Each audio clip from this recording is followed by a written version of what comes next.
প্রত্যেক ছুটির দিনেই আমি একটু কনফিউজড থাকি। কি নিয়ে জানেন? কি রান্না করব না করব এই নিয়ে।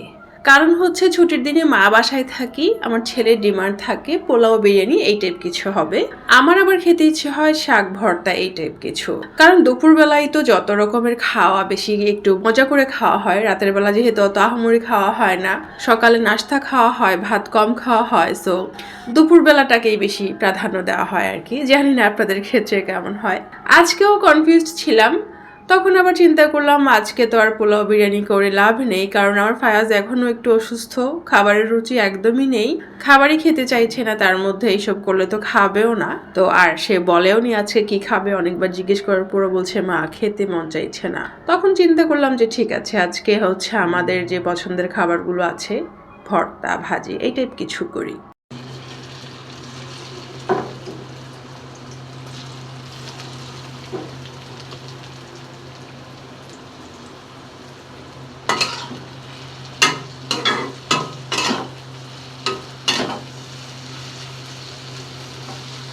দেখেই তো সবাই বুঝতে পেরে গেছেন আমি কি রান্না করলাম। কলার মোচা ঝোড়া করেছি ডিম দিয়ে। এভাবে করে রান্না করলে অনেক মজা।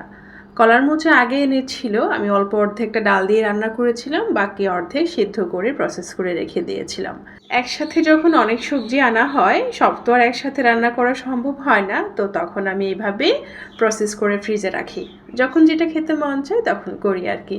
কারণ হচ্ছে কলার মোচা, কলার বগলি এই টাইপ কিছু সবজি আছে যেগুলো সবসময় রেডি করে খেতে ইচ্ছে করে না, আগে থেকে রেডি করা থাকলে রান্না করতে একটু ইজি হয়। কড়াই থেকে মোচাটা আমি তুলে নিয়েছি, যেটা টেবিলে দেবো সেভাবেই রেডি করে ফেলেছি। আর হচ্ছে এই কড়াইতে আগের দিনের একটু আলু বরবটি ভাজি আছে, সেটাও গরম করে নিচ্ছি। যেহেতু অল্প অল্প অনেক কিছুই রান্না করা আছে, তাই রান্নার খুব একটা চাপ নেইনি, কারণ এই যে রান্নাঘরটা একটু পরিষ্কার করতে হবে, ঘরও পরিষ্কার করতে হবে, রাতে রান্না করব বলে খুব বেশি রান্নার চাপ নেইনি। তো এই সাইডটাতে দেখছি অনেক ময়লা হয়েছে, এখানে সেরকম কোনো ময়লা না, ধুলাবালি পড়ে এইটুকুই, এখানে হচ্ছে এই জিনিসপত্রগুলোই থাকে। তো দেখা যায় রেগুলার কাজ করতে করতে একটু ধুলাবালি পড়ে, অনেক বেশি জিনিসপত্র দিয়ে জ্যাম হয়ে যায়। তো এটা একটু আমি ক্লিন করছি। আর এই বাক্সে হচ্ছে আমি ছোট ছোট যে কাচের জার যেগুলো মশলা থাকে সেগুলো এখানে নিয়ে রাখি আর কি। বাইরে রাখলে দেখা যায় ছোট ছোট জিনিস কখন কোথায় হারিয়ে যায় আমার মনেও থাকে না। তো এটা একটু পরিষ্কার করব, পরিষ্কার করে যখন একদম শুকিয়ে যাবে তখন সব কিছু আবার আগের মতো করে রাখবো। ছুটির দিন আসলে এমনই হয়, দেখা যায় রান্নার চাপের থেকেও ঘর গোছানো পরিষ্কার করার চাপটা বেশি থাকে। আবার আমি এমনটাই করি, দুপুরবেলায় হচ্ছে এই কাজগুলো করি, রাতে একটু রান্না করি। আর পরের দিন যেহেতু আরও একটা ছুটির দিন থাকে, তো সেদিনই মেইন রান্নাটা আমি জমিয়ে রাখি আর কি, মানে অল্প অল্প কিছু রান্না করে রাখি।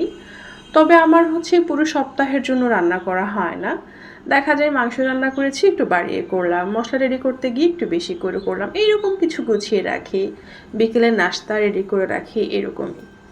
যাই হোক, এদিকে জায়গাটা আমি পরিষ্কার করে নিয়েছি। আর বোর্ডটা তো আগে আমি হচ্ছে কাত করে রাখতাম, এখন এভাবে রেখেছি, এখানের উপরেই কাচের বয়ামটা দিয়েছি। আর কাচের বয়ামগুলো হচ্ছে রীতিমতো ফাঁকা হয়ে গেছে, মধ্যবিত্ত মানুষ আমরা, মাস শেষে আসলে সবই ফাঁকা হয়ে যায়। যাই হোক, সব গোছগাছ করে ফ্রেশ হয়ে নামাজ পড়ে খেতে চলে আসলাম। তো দেখাই আমি দুপুরবেলা কী নিয়েছি। এখানে হচ্ছে কলার মোচা আছে, যে ভাজিটা গরম করেছিলাম সেটাও আছে, আর যে একটা তরকারি নিয়েছি এটা আমি আমড়া দিয়ে চিংড়ি রান্না করেছিলাম টক করে। এটা গরমের মধ্যে খেতে খুব মজা লাগে। তো এখান থেকেও অল্প কিছু ছিল, এটাই আমি গরম করে নিয়েছি, এটা দিয়ে মজা করে খেয়ে নিচ্ছি। তো খেতে খেতেই আজকে বিদায় নিচ্ছি। ভালো থাকবেন সবাই, দেখা হবে আমার পরবর্তী ব্লগে অন্য কোনো ভিডিও নিয়ে। সেই পর্যন্ত সবাই ভালো থাকবেন, সুস্থ থাকবেন, আল্লাহ হাফেজ।